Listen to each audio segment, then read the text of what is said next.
Et nous sommes de retour au plateau pour la suite de cette émission. Nous abordons notre troisième sujet. Nous parlons à présent du Niger, création d'un comité ad hoc chargé de réécrire l'histoire générale du pays. Le Niger entame une démarche pour réexaminer son passé. Les autorités nigériennes ont annoncé donc la mise en place d'un comité ad hoc pour la réécriture de l'histoire de ce pays. Et information donnée par les autorités nigériennes. Ce comité sera présidé par le professeur Maïkorema Zakari, très reconnu pour ses travaux sur l'histoire et l'archéologie au Niger. Il va donc diriger cette équipe de chercheurs pour réécrire l'histoire du Niger. Pourquoi une telle nécessité? Nous en parlons avec nos invités. Je commence par vous, Gabin Adjao. Au-delà de tout, le Niger veut réécrire son histoire, estimant que cette histoire ou l'histoire actuelle qui est divulguée sur le Niger contient des points qui sont beaucoup plus ancrés sur la colonisation, alors que le Niger a bien d'autres choses à apporter comme connaissance au monde. Il faut réécrire carrément l'histoire générale du pays, enlever tout ce qu'il ne faut pas mettre là-dedans, et le travail a été confié à une équipe de chercheurs. Je pense que c'est une bonne chose. On dit souvent un peuple sans histoire est un monde sans âme. Et qu'en est-il encore si l'histoire est erronée? C'est encore plus grave. Donc je pense que... Ce sera un monde avec des âmes erronées. Je pense qu'en Afrique, nous devons penser véritablement à restaurer notre histoire, le point de l'histoire qu'on nous a montré, que la colonisation nous a montré, montrer un peuple assez démuni, un peuple qu'on a découvert, parce que la plupart du temps, Savonia de Brazza a découvert tant, et ainsi de suite, comme si nous-mêmes n'avions pas d'histoire avant que ceux-là ne viennent en Afrique. Ceux-là, ils sont venus nous trouver en Afrique, ils sont venus nous voir, on les a accueillis, mais après, ils ont parlé de découverte et ensuite de colonisation, comme quoi de civilisation aussi, alors que nous-mêmes, nous avions nos propres civilisations. Donc, je pense qu'à un moment donné, il va falloir restaurer l'histoire de nos pays, et le Niger a bien fait, le régime actuel a bien fait de quand même penser à cela. À un moment donné, il va falloir que certaines personnes le fassent, parce qu'aujourd'hui, nous disposons de beaucoup d'historiens qui ont eu à travailler, qui ont émis des mémoires, et je pense qu'il va falloir travailler avec ces personnes-là avant qu'ils ne disparaissent, parce que je pense que beaucoup d'histoires dans nos pays africains ne sont pas écrites, et on se la raconte, parfois même aujourd'hui, la plupart des jeunes, quand on leur raconte certaines anecdotes sur nos aïeux, ils ont l'habitude de tourner ça en dérision, comme quoi, comment est-ce que ça peut être vrai, ils ont menti, non, ça ne peut pas être vrai, et tout, alors que ce sont des choses qui existaient, et on apprend à bûcher même les histoires d'autres continents, d'autres pays, on garde ça en tête. Donc je pense que c'est une très bonne chose aujourd'hui d'arriver à réécrire l'histoire du Niger, de pouvoir montrer la face flamboyante que représente ce pays-là. C'est ça qui va donner l'envie aux prochaines générations et aux générations actuelles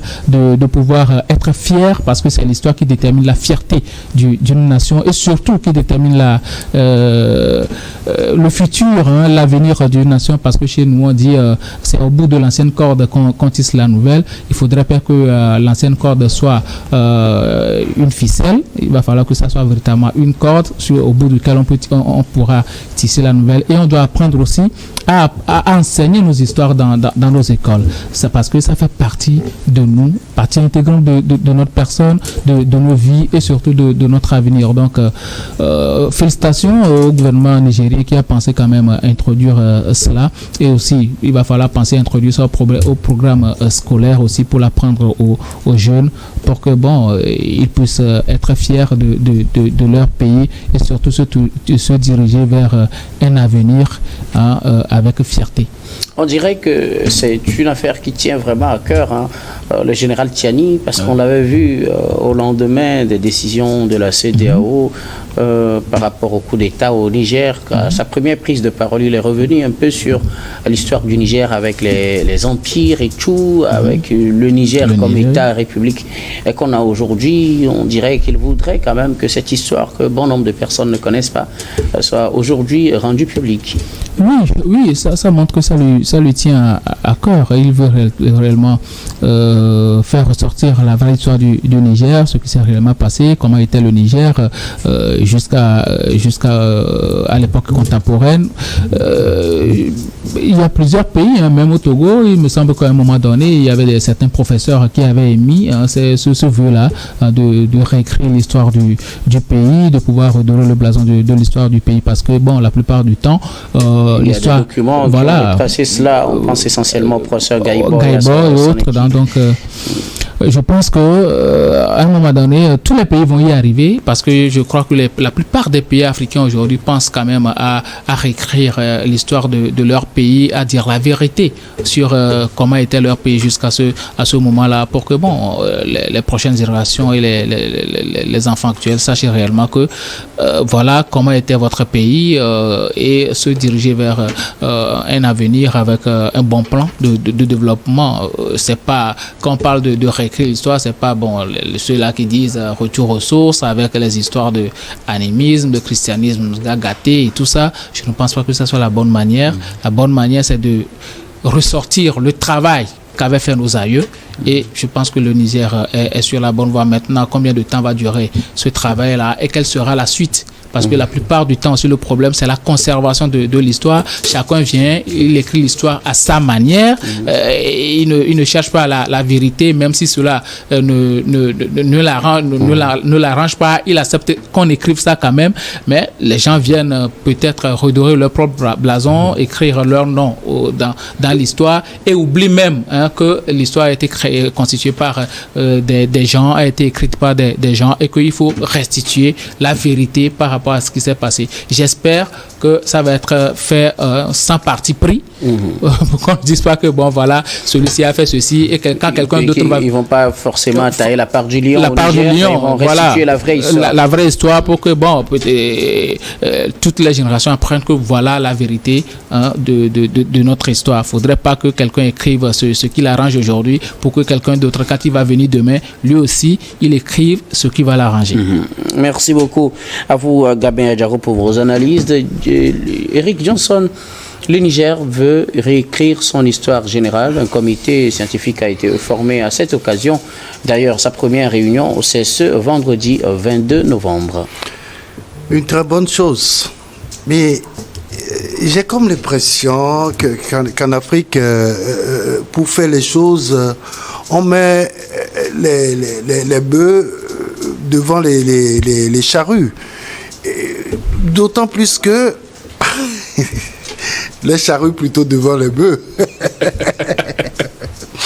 Je pense que le président, le général Tiani, a bien fait de relever le fait que l'histoire du Niger est tronquée et qu'il fallait rétablir les choses pour les générations futures. Quand nous disons que l'histoire permet de connaître son passé et d'appréhender l'avenir, tout en connaissant les raisons pour lesquelles il y a aujourd'hui une telle organisation dans laquelle nous vivons. Quand je prends tout peuple, et c'est le fondement de l'histoire. Ça permet de s'affirmer, ça permet de se connaître, et ça permet de faire des projections. Mais le président Tiani a commencé par déjà demander à ces géologues, géographes et tout ça, de renommer des rues, surtout dans la capitale Niamey. Et donc, en faisant cela, il a déjà enlevé une partie de l'histoire du Niger. En ce sens où, quand vous dites que parce que c'est des noms qui n'ont rien à voir avec l'histoire du Niger, mais ça veut dire que vous avez déjà tranché. Alors que vous voudriez plutôt qu'on remette l'histoire réelle du Niger. Est-ce que nous pourrons parler aujourd'hui de l'histoire d'un pays de l'Afrique en occultant la colonisation? Je pense que ça peut pas être possible. Je pense que l'objectif, c'est de permettre à ce que les deux cohabitent, mais qu'on ne focalise pas tout sur la colonisation pour montrer qu'on existait bien avant la colonisation et qu'on existera après la colonisation. Justement, aujourd'hui, ce travail-là qui va se faire, c'est un travail qui doit être véritablement fouillé. Il faut aller chercher des livres d'histoire. Notre seul problème, c'est que nous n'avons pas pu, nos ancêtres n'ont pas pu conserver nos histoires dans des documents écrits qui pourraient permettre aujourd'hui de réécrire l'histoire de nos pays. C'est pourquoi l'équipe est dirigée par un professeur, un spécialiste dans le domaine. Oui. Là, c'est pour ça que je dis qu'il faut véritablement finir ce travail-là avant de commencer par renommer les rues. Parce que renommer les rues, ça veut dire que quand on met un nom sur une rue, c'est que cette rue-là a une histoire avec le nom qu'on lui donne. Mais quand on commence ce travail-là, avant de réécrire l'histoire, je pense qu'on est en train de diriger les tendances. Pousser les gens, Et je crois que c'est pas très bien fait sur ce point-là. Mais quand on prend l'histoire du Niger, on nous a toujours parlé globalement des empires qui étaient dans cet espace. L'espace dans le Sahel et tout ça. On a lu beaucoup de choses, les relations avec même les pharaons et l'Égypte et tout ça. Mais aujourd'hui, on a comme l'impression que au passage des terroristes, des djihadistes, beaucoup de choses ont disparu. Même les musées ont été brûlés. Et maintenant, le travail à faire sera très ardu.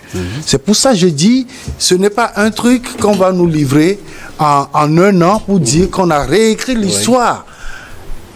Vous connaissez le fondateur de Lomé, Djitri, Tommy Djitri, oui. Tommy Djitri. Tu connais ses descendants? J'en connais quelques-uns, du moins je connais la famille. C'est des choses qu'il faut réinterroger pour avoir l'histoire. Parce qu'on ne va pas partir du néant pour obtenir quelque chose. Il faut que les gens qui soient capables. On a mis un professeur, je suis d'accord, parce que c'est un professeur chercheur, c'est quelqu'un qui a déjà même fait ses preuves, parce qu'il a déjà eu à écrire des publications sur l'histoire du Niger. C'est pour ça qu'on lui a confié cette tâche.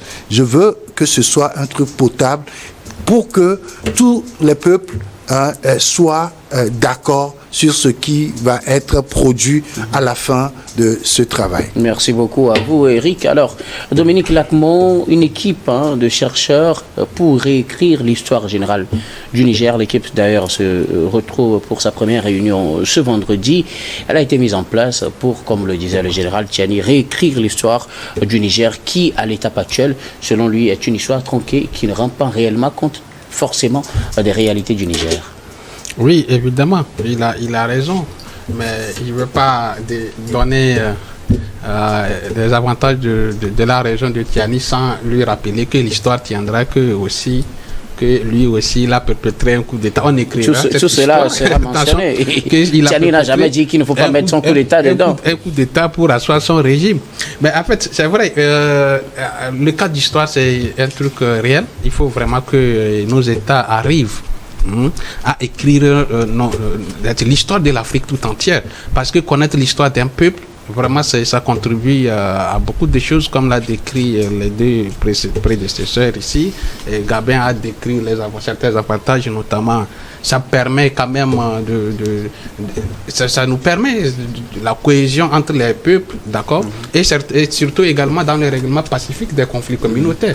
Vous savez, nos États sont actuellement traversés par ces différents conflits où chaque peuple ne connaît véritablement pas son histoire, mais l'Africain a une histoire et l'histoire a une raison d'exister parce que lorsque vous connaissez votre histoire, ça vous permet de cohabiter avec l'autre.